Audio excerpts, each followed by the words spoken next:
Okay, so let's talk about one of the most game-changing books out there on self-improvement, Atomic Habits. The whole idea behind it? It's actually super simple, almost deceptively so. It's this.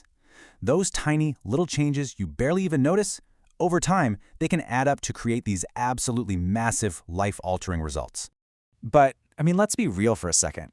If it was that easy, we'd all be perfect, right?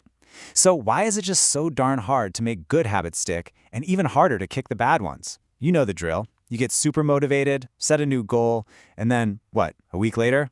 Boom, right back where you started. We've all been there. A lot of the time, the problem is what we think we need to do. We get this idea in our heads that to really change our lives, we have to make some huge earth-shattering transformation. We're always looking for that one big breakthrough, that quantum leap that's going to fix everything in one go. But what if that's all wrong? Like completely backward? What if real, lasting change doesn't come from some massive explosion of effort, but from something a lot smaller? The answer actually comes from a pretty intense story, a moment that literally forced the author of this book to figure this whole thing out the hard way. So this is the story of James Clear. And it doesn't start with a win. Nope, it starts with an absolute catastrophe, one that almost killed him and forced him to rebuild his entire life from scratch. Picture this. It's the last day of his sophomore year in high school, a baseball game. A bat slips, flies through the air, and hits him smack, right in the face. The damage was just awful. A shattered nose, multiple skull fractures, both eye sockets broken. He had to be airlifted to the hospital, put into a medically induced coma. And the recovery? It was long, it was grueling. And then, a year later, the final blow. He gets cut from the high school baseball team. For a guy who dreamed of playing pro ball, this was it. This was rock bottom. So, when you're at a point that low, big heroic gestures are totally off the table. He couldn't just make a huge comeback overnight. It wasn't possible. He literally had no choice but to ditch this whole idea of a massive transformation and just focus on the one thing he could control, making tiny, manageable improvements, day by day. And that's exactly what he did when he got to college. He didn't aim to become a star athlete in a week. No, his goals were way smaller. He focused on just getting good sleep, on keeping his dorm room clean, on lifting weights a couple of times a week. And these little things, these tiny, consistent habits, they started to stack up, one on top of the other. And by his senior year, get this, he was named the top male athlete at his university and made the ESPN Academic All-America team.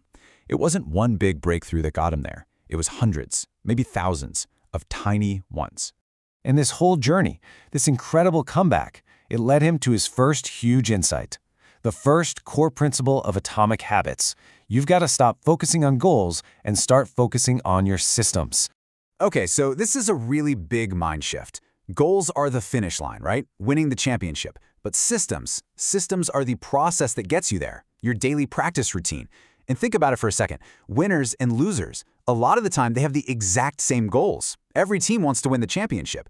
So the goal isn't the thing that separates them. The real difference maker, it's their system. A goal is just a moment in time, but a system, that's what builds progress that actually lasts. And this quote from the book just nails it. You do not rise to the level of your goals. You fall to the level of your systems. Wow. Let that sink in. It means your big dreams don't guarantee success. What does? Your daily habits, your system.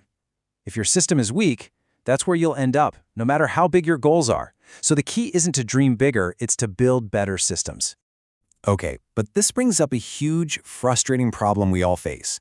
You start a new habit, you're putting in the work, but nothing's happening. You don't see any results, so you just give up. Sound familiar? Well, there's a name for this. It's called the plateau of latent potential. Let's just look at the raw numbers here, because they're kind of mind-blowing.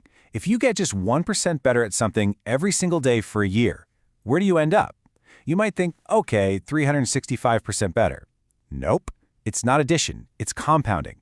Each day builds on the last. You actually end up nearly 38 times better than where you started. That's not linear, that's exponential growth. And this graph shows you exactly what that looks like.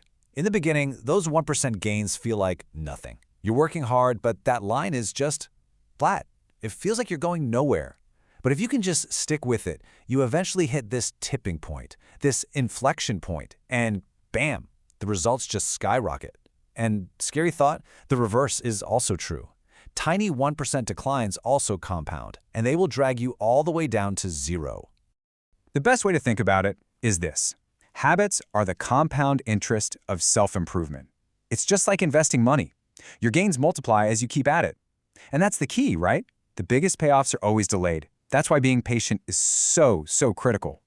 We all want progress to be a straight line, right? We put in the effort, we expect to see the results. But when reality doesn't match that, we hit what the book calls the valley of disappointment. It totally feels like you're wasting your time, but you're not. Your effort is just being stored up. It's like an ice cube in a room that's slowly warming up from, say, 25 degrees to 31. On the outside, nothing is happening. It's still a block of ice. But all that energy is building up, just waiting for that one single degree. The moment it hits 32, and everything changes. All right, so systems over goals. Check. Push through the plateau of disappointment.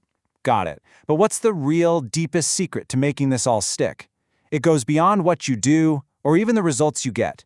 The real change, it's about who you become. This is such a simple but brilliant example. Imagine two people are trying to quit smoking. Someone offers them a cigarette. The first person says, "No thanks, I'm trying to quit." You hear that? They still see themselves as a smoker who's fighting an urge. But the second person? They say, "No thanks, I'm not a smoker." See the difference? It's a total shift in identity. One is a struggle, the other is a fact. This is the core of it all. True, lasting change is identity change. So many of us try to change from the outside in. We start with the result we want. I want to lose 20 pounds. Then we figure out the process. But the most powerful way to change is from the inside out. Start with who you want to be, your identity. That identity will then drive your habits, your processes, and those habits will naturally deliver the results, your outcomes. So how do you actually do this? It's surprisingly simple, just 2 steps. First, decide who you want to be. Not what you want to get, but the type of person you want to become. A healthy person, a writer, a patient parent, whatever it is. And second, you prove it to yourself with small wins. Every little action you take is like a piece of evidence that reinforces that new identity. And this leads us to maybe the most powerful idea in the whole book. And there's one last incredible story that ties everything we've talked about, systems, tiny gains, identity, all together. Let's talk about the British cycling team. For the better part of a century, they were a joke. Totally mediocre. In 100 years, they had only won a single gold medal. Never won the Tour de France. They were so bad, one of the top bike makers actually refused to sell them bikes because they thought it would hurt their brand's reputation. That's how bad they were. But then, in 2003, they hired a guy named Dave Brailsford, and he had this one simple philosophy: the aggregation of marginal gains. The idea was, if they could just improve every single tiny thing they do by just 1%, all those little gains would add up to something huge. So they started with the obvious stuff: better bike seats, better tires, but then they got obsessed. They looked for 1% improvements absolutely everywhere. They hired a surgeon to teach the cyclists how to wash their hands properly to avoid getting sick. They figured out the absolute best pillow for each rider to get better sleep. They even painted the inside of the team's truck white so they could spot tiny bits of dust that might mess with the bikes. No detail was too small.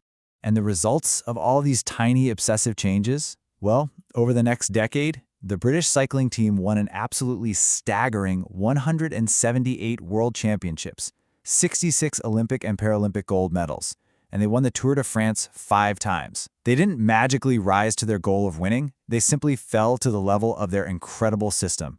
They became champions by acting like champions in 1,000 tiny ways every single day. And that's the big takeaway here.